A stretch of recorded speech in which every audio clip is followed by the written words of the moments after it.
प्रणाम दोस्तों मित्रों। आज हम बात करेंगे कि व्यक्ति अपने लक्ष्य को कैसे पाए। हम जो भी सपने देखते हैं उनको कैसे पूरा करें। तो दोस्तों सबसे पहले तो हमें ये समझना है कि हम किस चीज़ में अपना बेस्ट दे सकते हैं, हम किसके लिए बने हुए हैं। होता क्या है मित्रों कि जो व्यक्ति क्रिकेट खेलने के लिए बना है वो डॉक्टर बनने की सोचता है, इसलिए वो अपने लक्ष्य को नहीं पा पाया। और जो डॉक्टर बनने के लिए पैदा हुआ है वो क्रिकेट खेलने की सोच रहा है। तो कहने का भाव दोस्तों ये है कि परमात्मा हमें जिसके लिए भेजता है धरती पे, हम वो ही काम परफेक्ट तरीके से और अच्छे से कर सकते हैं। तो दोस्तों प्रश्न उठता है कि इस चीज़ को हम पहचानेंगे कैसे, जानेंगे कैसे कि हम किन चीज़ों के लिए धरती पे आए हैं। इसके लिए दोस्तों परमात्मा का भजन और मेडिटेशन बताया है कि ध्यान से दोस्तों हमारे अंदर वो दृष्टि पैदा होती है कि हम वास्तविकता जान पाएँ कि हम किसके लिए धरती पे आए हैं, किसके लिए हमारा जन्म हुआ है और किस काम को हम बहुत निष्ठापूर्वक और प्रेम पूर्वक और बहुत ही अच्छे से कर सकते हैं, वो हम जान सकते हैं। हमारे अंदर दोस्तों मन के अंदर इतनी उथल पुथल मची हुई है कि हम अपने लक्ष्य के प्रति भी पाना चाहें तो आज भटकने के लिए इतनी चीज़ें दे रखी हैं दोस्तों कि एक व्यक्ति लक्ष्य को पाए तो पाए कैसे। पहले दोस्तों इतनी सारी सुविधाएं नहीं थी तो ज़्यादा भटकने के रास्ते नहीं थे। आज दोस्तों व्यक्तियों के पास इतनी सुविधाएं हैं, इतनी आरामदायक चीज़ें हैं दोस्तों कि वो आरामदायक ही उनको लक्ष्य से दूर ले जाता है और लक्ष्य से भटका देता है। जो दोस्तों जितना ज़्यादा संघर्षपूर्ण जीवन जिएगा उतना ही वो मान्यता की ओर जाएगा और उतने ही वो लक्ष्य को पाने का 100% हकदार हो जाता है। दोस्तों सुविधाएं दोस्तों हमें नाकार बना देती हैं, हमें लक्ष्य से भटका देती हैं। और जब हम हर चीज़ के लिए हमारे अंदर एक पाने की चाहना और दूसरी चीज़ कि हम चीज़ों की अहमियत तब समझ पाते हैं दोस्तों जब हम उस चीज़ के लिए कभी तरसे हों। कि जो व्यक्ति अज्ञानी कभी रहा हो वही ज्ञान की महत्वता को समझ सकता है। जो व्यक्ति कभी गरीब रहा हो वही पैसों की अहमियत समझ सकता है। दोस्तों जो व्यक्ति बहुत सा अपमान सह गया हो वही सम्मान के महत्व को समझ सकता है कि सम्मान क्या होता है। ऐसे ही दोस्तों हम उस चीज़ की कदर तभी करते हैं जब हमारे जीवन में वो चीज़ बहुत कठिनाई से और बहुत परिश्रम से मिलती है दोस्तों, तभी हम उस चीज़ की कदर और वैल्यू समझते हैं। दोस्तों अगर मुफ्त में किसी को कोई चीज़ मिल जाए तो वो उसकी कदर नहीं करेगा। आप दोस्तों एक चीज़ नोटिस की होगी कभी भी दोस्तों कि जो जितना महान आदमी या अमीर आदमी या कोई फेमस आदमी हो तो उनके बच्चे ज़्यादा फेमस नहीं हो पाते या उतने महान नहीं हो पाते। कारण क्या होता है दोस्तों कि उनको सारी चीज़ें पहले से ही प्रोवाइड रहती हैं, उनको सारी चीज़ें बनी बनाई मिलती हैं दोस्तों।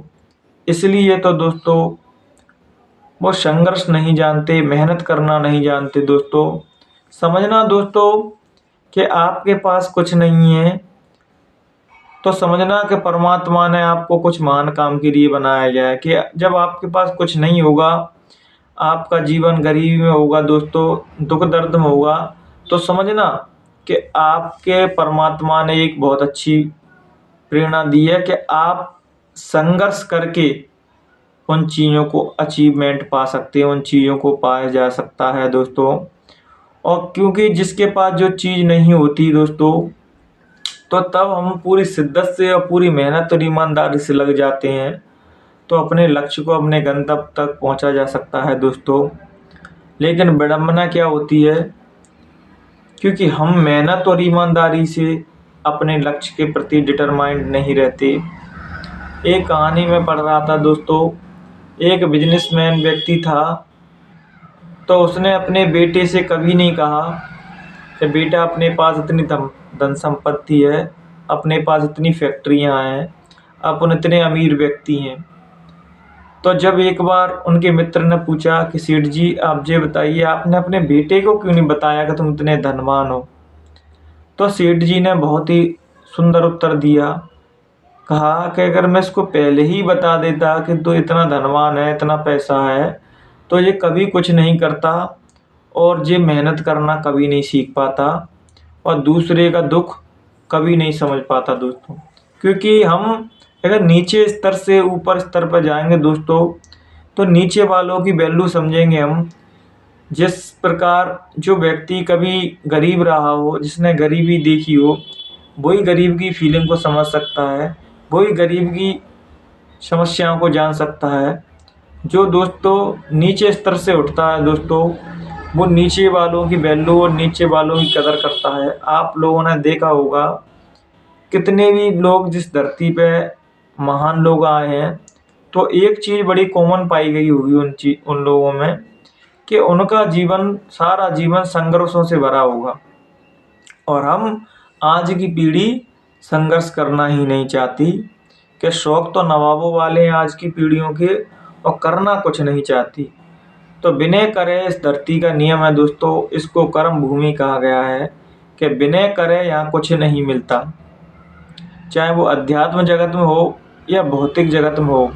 अध्यात्म जगत में भी दोस्तों अगर आप भजन नहीं करोगे, ध्यान नहीं करोगे, साधना नहीं करोगे, तो अध्यात्म जगत में भी आप कुछ नहीं पा सकते। उसी प्रकार भौतिक जगत का नियम है कि कुछ करोगे नहीं तो कुछ मिलेगा नहीं दोस्तों।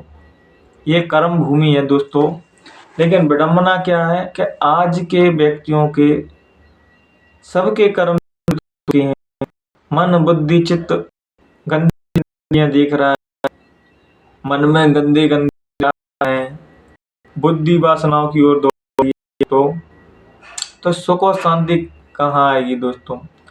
जब हम वासनाओं से ऊपर उठ जाएंगे दोस्तों, मन बुद्धि चित्त से ऊपर उठ जाएंगे, तब जो सनातन सत्य है, जो वास्तविकता रियलिटी है व्यक्ति की, वो उसके सामने आ रही है कि हम भोग वासनाओं के, इंद्रियों के रस लेने नहीं आए हैं दोस्तों। हमारा मुकाम उस परमात्मा के घर से आया है, हम परमात्मा के बच्चे हैं सभी। तभी तो कहा गया कि ईश्वर अंश जीव अविनाशी, चेतन अमल सहज सुख राशि। सब परमात्मा की संतान, उस मालिक की, उस खुदा की, उस परवरदिगार के बच्चे हैं दोस्तों। लेकिन वासनाओं में आके फंस गए, गलत आचरणों में आके, बुरे विचारों में आके अपना समय बर्बाद कर लेते हैं। और कहते हैं कि अब पछताए होत का जब चिड़िया चुग गई खेत। जब समय निकल जाता है तब व्यक्ति पछताता है दोस्तों। और जब समय रहते जो व्यक्ति समझ जाता है दोस्तों, वही मानवता की ओर और वही अपने लक्ष्य के पाने की ओर निकल जाता है दोस्तों। सभी लोग अधिकारी कलेक्टर क्यों नहीं बन पाते? क्योंकि कारण है वो समय रहते चीज़ों को नहीं समझ पाते। जब समय निकल जाता है, शादी हो जाती है, एक दो बच्चे हो जाते हैं, तब वो पैसों की, पढ़ाई की, हर चीज़ की वैल्यू समझता है।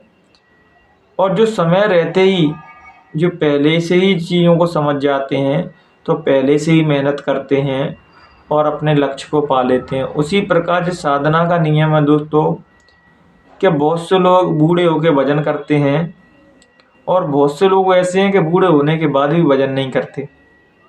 तो कम से कम उनसे अच्छे तो वो लोग हैं, कम से कम बुढ़ापे में तो कर रहे हैं भजन।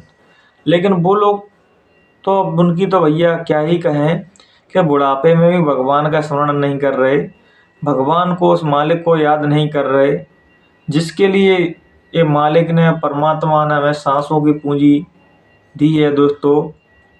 और हम कभी भी उसको एक धन्यवाद भी नहीं करते कि परमात्मा तुमने ये हमें सांसों की पूंजी दी, मैं इसके लिए तुम्हें धन्यवाद करता हूँ। लेकिन हमसे वो भी नहीं होता। परमात्मा हमसे दोस्तों कुछ नहीं चाहता है, बस सुबह शाम तुम उसका स्मरण करो तुम जब उसका स्मरण करोगे मित्रों तो तुम्हारी मन बुद्धि चित्त शुद्ध होगा, और जब तुम्हारे विचार शुद्ध होंगे तो तुम्हारा आचरण शुद्ध होगा। आचरण शुद्ध होगा दोस्तों तो तुम्हारे कर्म निर्मल होंगे, कर्म अच्छे होंगे। कर्म अच्छे होंगे दोस्तों तो तुम्हारे जीवन में जो कुछ होगा वो अच्छा ही होगा, मंगलमय होगा। हमारी सबसे बड़ी विडंबना तो ये है कि कर्म हमारे इतने दूषित हैं, और मंदिरों में मस्जिदों में हम झूठी एक्टिंग करते हैं कि ये भगवान ये दे दो, ये भगवान वो दे दो। भगवान ने एक बात पहले ही कह दी है कि कर्म प्रधान विश्व रच राखा, जो जस कही वो तस फल चाखा। अगर आपके कर्म दूषित हैं तो आपकी भगवान कोई मदद नहीं कर सकते, कोई भी व्यक्ति मदद नहीं कर सकता। लेकिन हम भगवान की ओर चलते हैं, मंदिर मस्जिद जाते हैं, तब भी हमारे कर्म नहीं सुधर रहे, तो हमारा मंदिर मस्जिद जाना, गिरजाघर जाना, गुरुद्वारे जाना सारा व्यर्थ है। अगर हमारे जीवन में अच्छे आचरण आ रहे हैं, अच्छे विचार आ रहे हैं दोस्तों, तभी समझना कि वास्तविकता हमारा मंदिर जाना सार्थक हुआ। और अगर हम मंदिर मस्जिद जाते हैं, हमारे कर्म नहीं सुधर रहे, तो समझना हमारा जाना ना जाना सब एक बराबर। आज की सबसे बड़ी विडंबना तो यही है कि हर व्यक्ति धार्मिक है, अच्छा बुरा सब जानता है, फिर भी गलत काम करता है। उसको पता है कि ये करने से मुझे ये तकलीफ होगी, ये कष्ट मिलेगा, तब भी वो काम करता है। क्यों? मन के वशीभूत आके। इसीलिए तो कहा है कि हार जाए जब मन तुझसे, चढ़ा दे इसको सूरत को गगना। जब हम ध्यान कर करके, भजन कर करके, प्रभु का भक्ति करके अपने मन को वश में कर लेते हैं, फिर जीवात्मा को, सूरत को उस मालिक के ओर दौड़ाने देना चाहिए। अभी विडंबना क्या है कि हमारी इंद्रियां, हमारा मन सब में नीचे की ओर खींच रहा है, और साधना भगवान का भजन हमें ऊपर की ओर ले जा रहा है।